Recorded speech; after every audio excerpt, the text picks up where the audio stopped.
We all spend so much time trying to improve ourselves, right? We focus on our skills, our discipline, our mindset, and the message we always hear is, you can do it. But what if that's only half the story?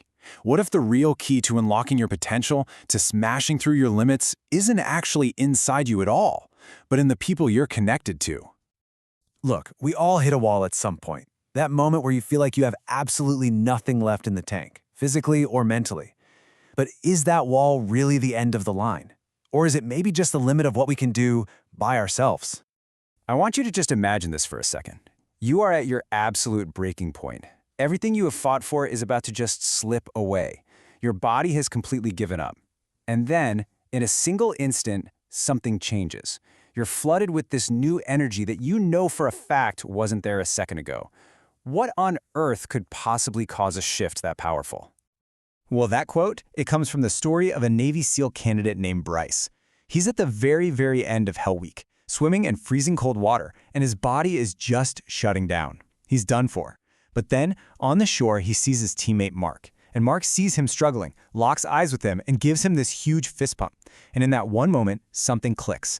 Bryce's body finds a gear he didn't know he had, and he powers through to the finish line. He made it. That is the power of the other. So what happened to Bryce wasn't some kind of magic trick. It was actually a really dramatic example of a process that's always running in the background for every single one of us. Think of it like a piece of tech you carry around every day, kind of like an internal smartphone. This is such a simple but powerful way to think about it. Just like your phone is basically a brick without a network, we are fundamentally limited without connection. Seriously, from the moment we are born, there's a chip inside of us that is constantly scanning, always searching for connection. It needs that signal from others to get the energy and information required to grow and perform. This isn't optional. It's totally hardwired into our system. And listen, this isn't just some nice, fuzzy feeling. The quality of our connections has real, measurable effects on us. I mean, it literally helps build the physical hardware of our brains. It strengthens our immune systems. It plays a huge role in whether or not we actually reach our goals. And it can even add years to our life. Connection isn't a luxury. It's a core operating requirement for being human.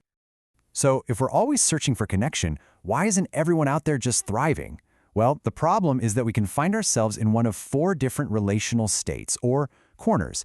And while only one of them actually leads to growth, the other 3 form this frustrating, exhausting cycle that keeps us totally stuck, like a roundabout you can't get out of. Okay, so let's start with corner 1. This is the state of isolation. And I want to be clear, this isn't just about being physically by yourself. You can be in a packed office or at a family dinner and feel completely disconnected. It's when you're missing that meaningful give and receive dynamic. You might be giving and giving to others, but you're not taking in the support and energy you need to refuel. And this right here shows you just how dangerous corner 1 can be, especially for high achievers. In one study, a staggering 80% of leaders said they had no safe place to be vulnerable. And what's the direct result of that? Well, that same 80% experienced symptoms of clinical burnout. See the link? Disconnection isn't just a feeling, it leads straight to exhaustion. The signs of being in corner 1 are pretty clear. Your performance starts to suffer, your relationships feel strained, you're just not yourself. And, as you might guess, it eventually leads to real clinical issues, like stress, anxiety, and full-blown burnout. This state is totally unsustainable.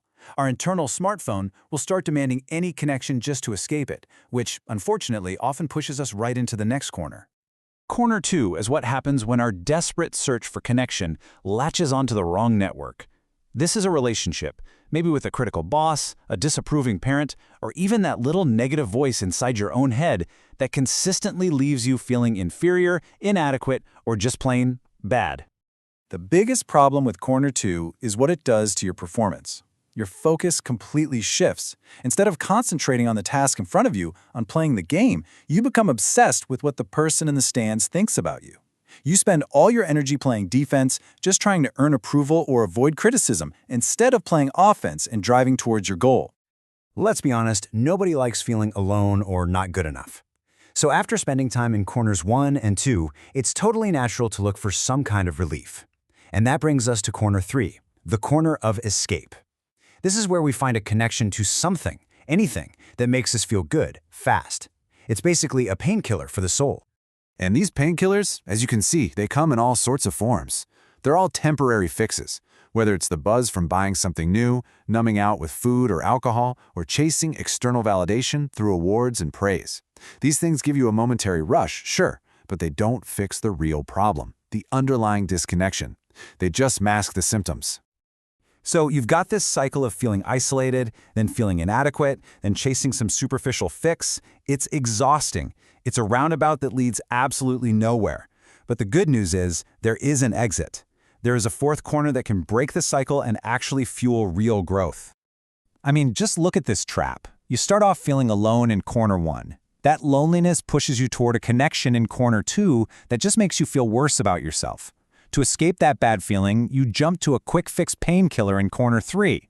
But when that wears off, you often feel shame or guilt, which lands you right back in corner 1, feeling more isolated than ever before. Round and round and round you go. Now, this trap can feel totally inescapable, but it's not. The map has another destination. There is one corner that doesn't just drain your energy, but it actually creates it. It's the only place where we can truly surpass our own limits. This is Corner 4, True Connection. It's the look and the fist pump that Bryce got from Mark. It's a relationship that doesn't just make you feel good on the surface, it provides the actual fuel you need to grow. It's supportive, yes, but it also challenges you. This is the only corner where your internal equipment gets an upgrade, allowing you to perform at a level you couldn't reach on your own. And this really is the most important question you can ask yourself, because at any given moment, you are always in one of these 4 corners. Just knowing your location, well, that's the very first step to getting to a better destination. Take a look at this quick summary. In corner 1, you're isolated, and that leads to burnout. In corner 2, you feel inferior, so your performance becomes defensive. In corner 3, you're just seeking superficial comfort, which leaves you distracted. It's only in corner 4, where you feel both fueled and challenged, that you experience real growth and breakthroughs. This quote really gets to the heart of it all. The reason we hit plateaus is because we keep trying to will ourselves to be better using the same mental and emotional equipment we've always had. True growth isn't about trying harder. It's about upgrading your internal hardware, and that upgrade, it only happens through the power of these corner 4 connections. In the military, they teach you to always know 3 things: the enemy's position, your own position, and your buddy's position. So the enemy is that roundabout trap of the first 3 corners. You now have a map to figure out where you are. The only real question left is, who's your buddy?